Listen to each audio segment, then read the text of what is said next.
people are spending a lot of time at home and they have stuff around the house that maybe you've got a big basket that's just a basket, but it could be more. It could be a coffee table.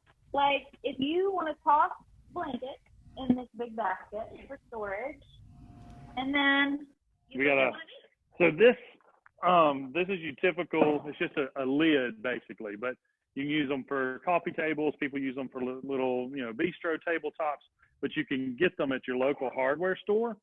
And then what we did was we took it and added some braces. Oh, nice.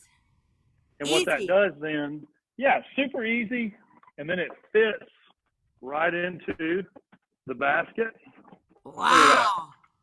Ta-da! Nice little boho coffee table. Yeah, it's better than a basket now. And I actually have a tray exactly like this that we just kind of stick in a drawer until we need it because people are coming over. But it's fun if you take a tray like this and you get a map from a place you've traveled to that's special to you. You cut it and decoupage it into the bottom of the tray. And then you can add plexiglass to protect it. And you've got a great little drink tray that's a little more personal and not so big box. Yeah, I mean, this is just to kind of show you the steps here. We've got this map that's already been cut to size. You got the tray, tape it off. The glue. Then, so you lay the map in there. You take the glue, spread it out over everything, let it dry. And then what Erin was saying with the plexiglass was actually to take this and cut it so that it fits in there. It just drops right in. Right. Because then that allows you to bring drinks out to the porch or. Right. Hi, honey. Yeah, and I think that people are wanting to do that more. I mean, it's, DIY has always been a thing, but I think that with people being at home so much and they're looking for activities. It's also something you can do with your kids. Yeah.